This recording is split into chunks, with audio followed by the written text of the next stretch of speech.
dipertemukan dengan saung repo yang sangat bersahabat bagi kita petani Nusantara.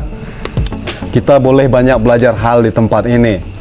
Dan saya tidak hanya belajar, saya sudah mengaplikasikan apa yang sudah diajarkan Ayah Majel melalui kanal beliau, terutama di peternakan. Kebetulan saya di peternakan, kemudian saya punya kebun juga, karena di Kalimantan masih tanahnya masih ada. Kita punya kebun durian, punya kebun rambutan.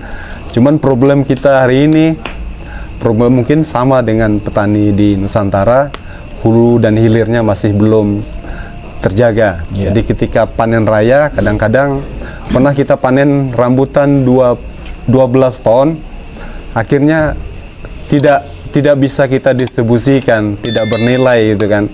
Sementara investasi kita di bidang perkebunan kan lumayan. Kemudian dia bertemu dengan teman-teman di seluruh Indonesia hari ini, kita punya jaringan yang kuat. Terima kasih kesempatannya, dan terutamanya hari ini saya berkesempatan datang di sini bertemu dengan para petani-petani Nusantara. Kalau tadi ditanya tentang apakah saya menyesal, terus terang ya menyesal. Karena dulu-dulu itu saya melakukan bukan trial and error, tapi lebih banyak errornya gitu. Jadi akhirnya banyak juga keluar uang, tapi setelah itu, setelah dapat penjelasan dari Prof. Maman tadi, ternyata menjadi petani itu kok kayak mudah ya gitu ya. Tapi mudah-mudahan dia memang mudah gitu. Saya terima kasih atas semuanya ya, Pak Nov, dan terutama juga Ayah Manjil yang telah bermurah hati memberikan banyak ilmunya.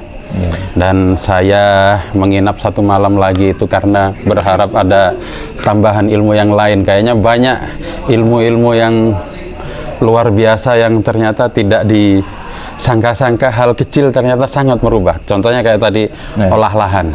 Wow, ternyata dengan olah lahan cara seperti yang dipraktekkan di tadi itu bisa save cost, bisa kami itu bisa 150% itu Pak. Kalau 2 tahun sekali olah lahan itu bisa dipakai 2 tahun, itu bisa menghemat 150% itu Pak. Itu belum lagi pupuknya, belum lagi macam-macam yang banyak yang rahasia yang nggak boleh disampaikan di channel ini. Masih pelit juga menyampaikan ilmunya. Jadi harus datang ya, kalau penasaran hubungi Pak Nov aja. Jadi kalau saya pribadi, saya datang ke sini ini kebetulan saya adalah petani jagung. Jagung ya Pak. Ya, petani jagung, dan rasa penasaran saya itu adalah bisa menciptakan Ayah Manjel ini 4 tongkol kan? Iya, 4 tongkol ya. Tetapi yang paling penting menurut saya adalah konsep produktivitas ini yang menurut saya, karena gini, produktivitas itu adalah menyangkut masalah efisiensi dan efektivitas. Efisiensi menyangkut masalah biaya.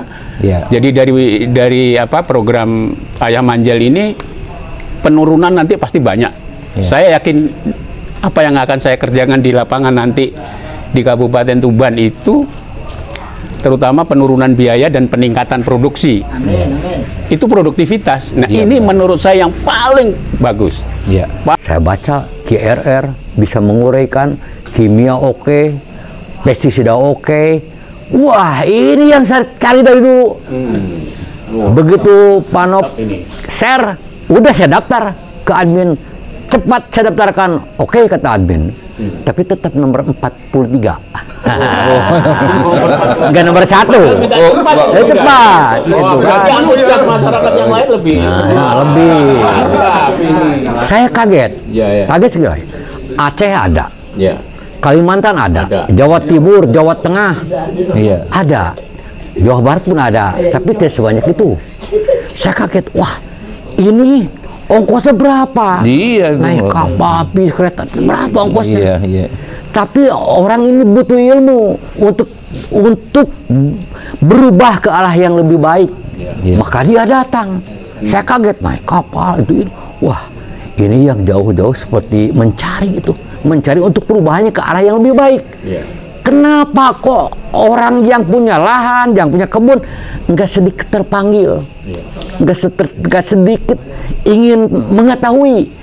Padahal saya tahu dari musim ke musim, ya nggak dikatakan nggak begitu untung, per hektar nggak begitu hebat. Kebun hortikultur, cabai dan sebagainya nggak begitu hebat. Ujung-ujungnya rugi, ngomong rugi. Tapi nggak mau mencari solusi, berubah. Kenapa saya rugi? Kenapa saya nggak berubah? Kenapa saya nggak mencari ilmu untuk mengatasi semua ini? Tapi hebat, petani hebat. Udah rugi nanam lagi, udah rugi nanam lagi. Hebat. Itu nekat namanya. Nekat. Hebat terus-terusan. Antara hebat dan nekat itu dua gitu. Tapi hebatnya tidak dengan pemahaman. Itu kan. Tanya, saya turunan tani, kenapa nggak tani? Kenapa rugi? Ya tani aja gak rugi. Itu hebat. Udah jatuh di sana terus. Mending tani, mending beli beras. Ya mending beli beras. Itu kan. Kalau tani rugi untuk apa? Tapi orang punya akal, punya hati, punya nurani, pasti ingin berubah. Kenapa banyak orang yang untung, kita nggak mencari keuntungan? Seperti itu. Saya salah satu petani, katanya Pak Prayit, petani milenial, Pak. Milenial, ya. Cuman kalau saya sendiri sih petani baru sadar ini kayaknya. Baru terbangun istilahnya, Pak. Terbangunnya dari mana? Jadi setelah Pak Nov terakhir akhir-akhir waktu itu awal-awal ketemu sama Ayah Manjel, alhamdulillah pas waktu itu langsung dari judul itu sudah kelihatan, Pak, bionuklir. Dan itu salah satu teknologi yang belum bisa saya pahami, belum bisa saya pelajari seperti itu, Pak. Nah, ini suatu hal yang baru menurut saya. Saya sendiri juga background saya pertanian, kuliah di pertanian. Jadi terus nyambung dari Bapak tadi, kenapa itu ada kimia, kenapa itu ada organik. Sebenarnya kalau ngomongin organik sama kimia, kimia itu organik, organik ya kimia, kayak gitu, Pak. Jadi kalau ngomongkan bahan itu bisa dikatakan organik. Tapi kalau terus bilang orang-orang itu ini pupuk kimia, itu hanya prosesnya. Di sini setelah kami ketemu sama Ayah 1-2 hari ini, kita diajarkan untuk mandiri, Pak. Mandirian mulai dari kemandirian untuk membuat pupuk, nopo Pak? Waduh, disebutin ya. Dari benih, pestisida segala macam, kita dicetak untuk menjadi mandiri. Sangat-sangat banyak ilmu, saking banyaknya nggak terserap semua dari Ayah Manjel. 2 hari kayak 2 tahun. 2 tahun. 2 hari kayak 2 tahun. Begitu, wah, sampai kelenger saya. Kelenger sampai 11 jam 9 dan nggak kuat tidur. Mantap, Masya Allah. Ayah Manjel sangat bermanfaat bagi saya untuk motivasi lebih semangat lagi, lebih mendalami lagi dunia pertanian, peternakan yang mandiri. Terus terang kami dari Aceh kemarin itu memang mencari ilmu. Kami di sana ilmunya sedikit sekali. Jadi kami punya lapangan pertanian yang luas, tanah luas. Orang-orang juga bekerja semangat, tetapi ilmunya masih kurang. Dan saya sudah lama mengikuti Pak Nop, channelnya Pak Nop. Sehingga akhirnya ketika Pak Nop berbicara dengan Ayah Manjel, sepertinya, waduh, ini membuka sebuah wawasan baru ya. Wawasan baru, solusi yang sangat berguna bagi kami. Saya dengan teman-teman, wah ini kami jauh-jauh kemari, beli tiket pesawat.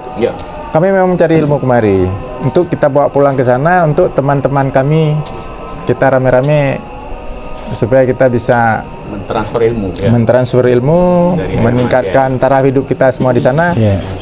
Karena memang selama ini kita menjalankan pertanian, peternakan atau perikanan itu memang apa adanya. Jadi sebenarnya kita punya sawit, kita punya kopi, kita punya padi, banyak sekali. Saya suka dengan yang Ayah Manjel, ukurannya itu terukur, ada ukuran terukur begitu. Jadi itu, aduh, jadi dosis-dosisnya itu terukur gitu. Jadi ilmiah sekali. Saya kenal sama Ayah Manjel baru mungkin hitungan seminggu 2 minggu gitu. Iya, gitu. Awalnya saya emang tertarik di pertanian organik sudah lama gitu. Jadi belajar organik juga dari referensi hanya online aja gitu, nggak punya guru khusus lah gitu. Jadi semuanya serba meraba gitu. Berjalan searching, kemudian diperkenalkan, dikasih tahu lah gitu. Ini Ayah Manjel nih bisa untuk referensi gitu. Ketika saya cari di YouTube banyak gitu. Wah, kayaknya saya harus ketemu karena banyak tuh berserakan gitu, kayak puzzle gitu. Ini saya mesti mulai dari mana nih gitu. Terus saya dapat informasi teman dari Lampung juga ada nih pelatihannya gitu. Saya ikut lah. Ternyata begitu saya masuk, selama ini kalau saya ikut pelatihan organik itu juga nggak, ya misalnya kita buat POC ya POC aja gitu. Nah kemarin ini luar biasa, mulai dari daging semua ya? mulai dari olah tanahnya dulu, kemudian ketika ada yang nanya bagaimana cara nanam, nanti dulu kita siapkan, habis olah tanah kita siapkan amunisinya, apa yang bakal dimasukin ke tanah itu dulu gitu. Jadi 2 hari ini runut. Jadi yang puzzle yang tadinya berserakan itu bisa oh begini gambarannya gitu. Dan ternyata murah, Pak. Murah ya. Iya. Jadi selama ini saya sudah mencoba untuk organik ya, walaupun ada beberapa komoditi yang saya lakukan tanam itu juga masih menggunakan kimia ya, tapi perbandingannya jauh gitu. Seperti yang saya tanya tadi kan ke Ayah, kalau tebu misalnya biasa 1 ton per hektar, ini cuman hitungannya nggak nyampe 39 liter kan campuran ya, nggak nyampe 1 kilo akhirnya gitu. Nanti saya nggak sabar pengen pulang, pengen praktekin gitu ke tanaman gitu. Ya, jadi jangan malam ini pulang, Pak. Biasanya kan ngegebu-gebu ya pulang gitu, segera praktekan gitu. Dan hebatnya lagi, Ayah Manjel itu memberikan alternatif. Oh itu ya. Iya, memberikan alternatif. Kalau buat begini. Nah ini kalau yang nggak mau repot, ada yang begininya nih. Kalau masih nggak mau repot juga, ada yang begininya nih gitu. Nah saya baru dapatkan ini begitu. Ya selama ini kan kalau misalnya kita belajar, ya begitu saklek aja gitu. Bahkan misalnya bahan baku yang tidak ada di daerah kita, ya harus dicari gitu kan. Yang selama ini kan begitu. Ternyata ada alternatifnya itu, dan ilmunya ya luar biasa. Saya baru tahu ternyata begitu sudah diproses nggak ada lagi organik anorganik ya. Iya. Ada sudah katian.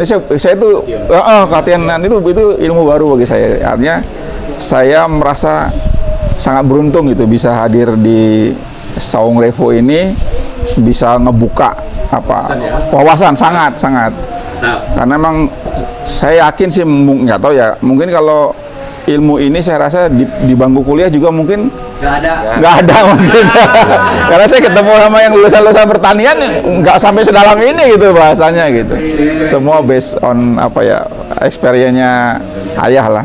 Kedaulatan pangan ini ada menjadi pertahanan negara sebetulnya. Oleh karena itu kalau Ayah Manjel itu direkrut menjadi tim ahli Mabes TNI itu tidak salah.